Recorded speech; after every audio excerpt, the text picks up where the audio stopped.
You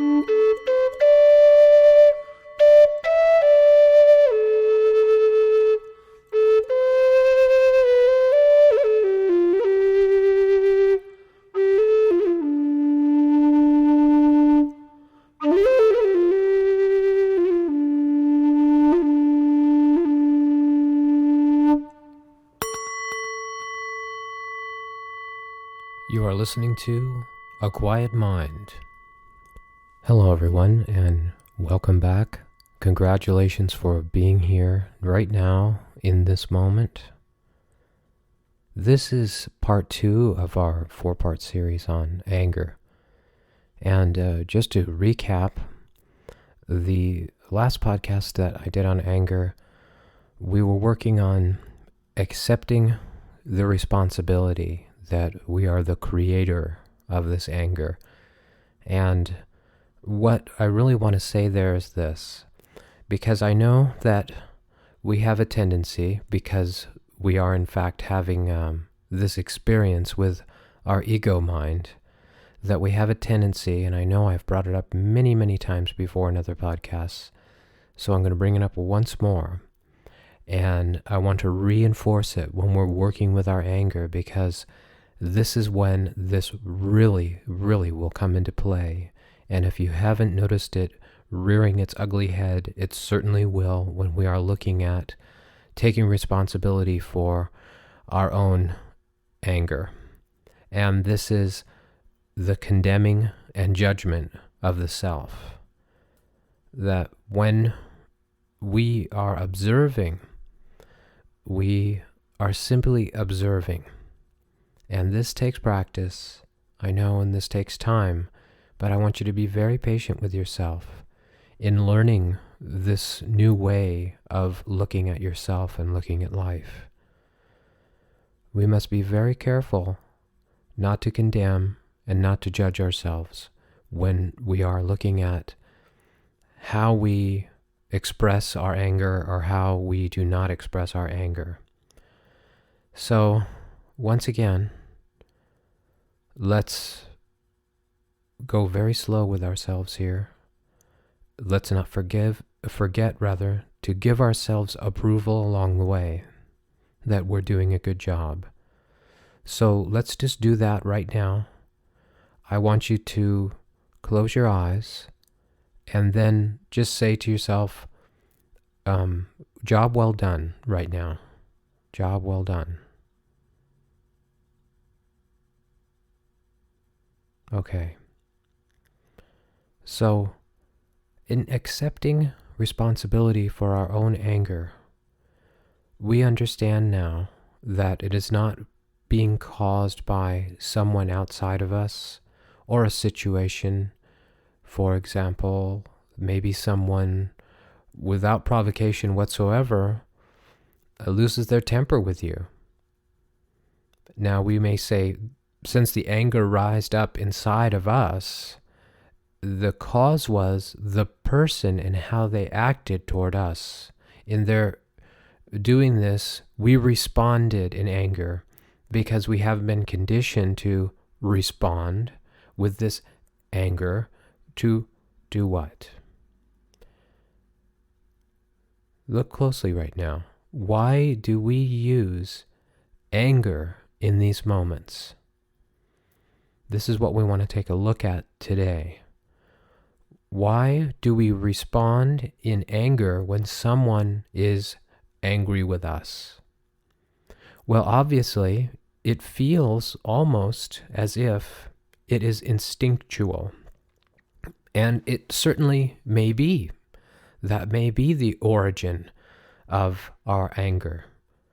But in most cases, it is how we have observed other people in our lives, unless we've been blessed to have only wonderful and aware people for our entire life, we have seen people react in an angry way towards someone that has used an angry, aggressive tone with them. Now, not everyone does this.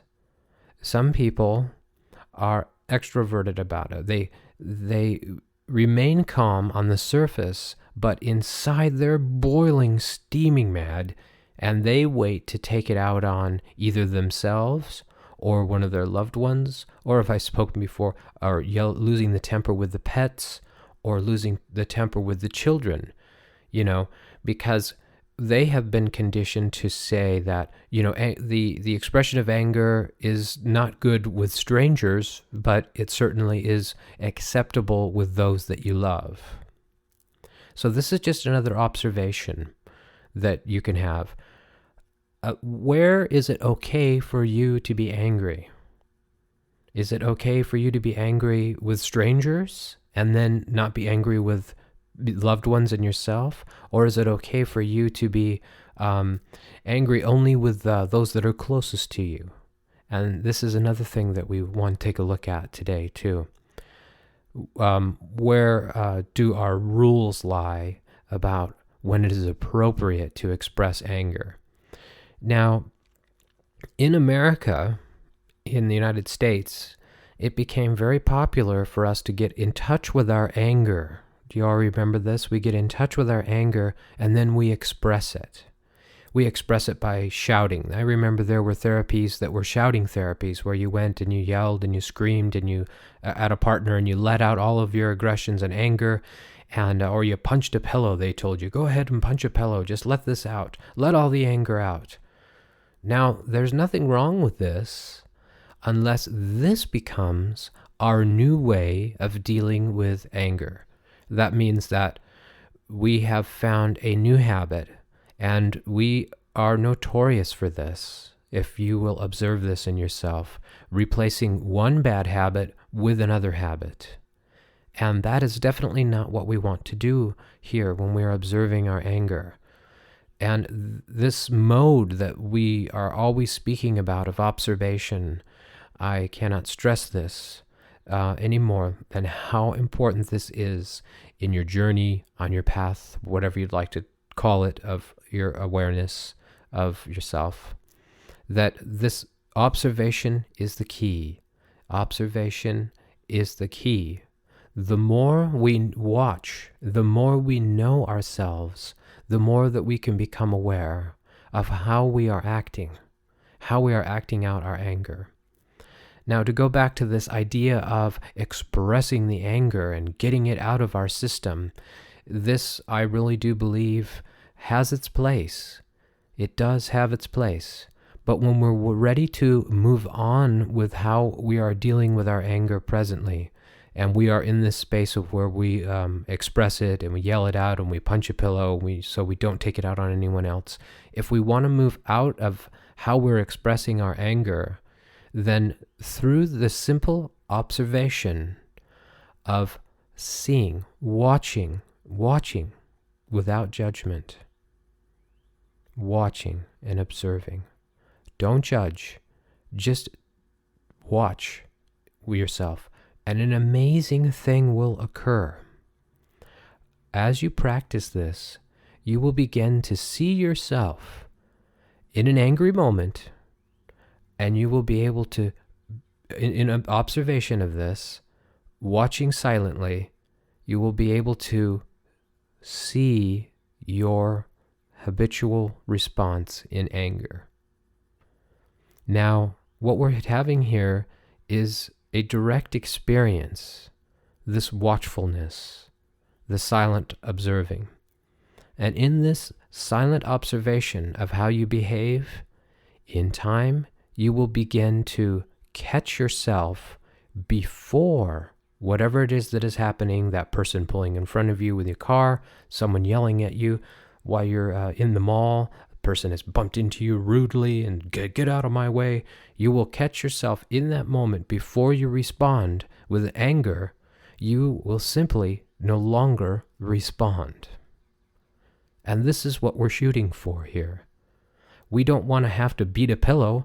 How can we beat a pillow when we're in the mall and someone has elbowed us and said, get out of my way? You're going to carry your pillow with you all the time and then go into a corner and pound on it? That's not what we want to do. We want to be able to, once again, using the phrase that I love, we have to hit the ground running here because we are living right here, right now, in a very, very chaotic, seemingly, world where we really do have to be thinking on our feet. We don't have time to go and pound our pillow in the corner. We don't have time anymore for methods. Now we will use these tools that I'm describing to help us to see that we no longer need to use tools. This is the beauty of it. Embrace that which you are now, which is peace, which is beauty, which is perfect bliss and joy. And even though we no longer want to identify with the anger, its origin is within us, coming out toward others. Now, since we can't go home and pound on our pillow any longer, how are we going to deal with this? How are we going to release the anger? Because the anger has been pent up, we're going to hold it inside because the person elbowed me at the mall and called me a nasty name and I didn't want to yell at them. So now what am I going to do with all the anger that I have if I can't hit my pillow, if I can't shout, if I can't scream? How am I going to release all this pent up anger? Well, that's going to be our next podcast, but I'll give you a clue right now. What if there was never any pent up anger any longer? If you never stored it up and put it away in a little anger jar until it was appropriate to let it go? What if there was no more storing of that feeling?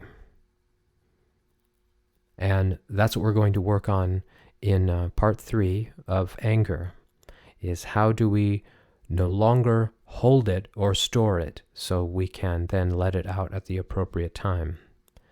So today, once again, no condemning, no judging, just watchfulness. If you need to take notes in your observations, I would suggest that you do that.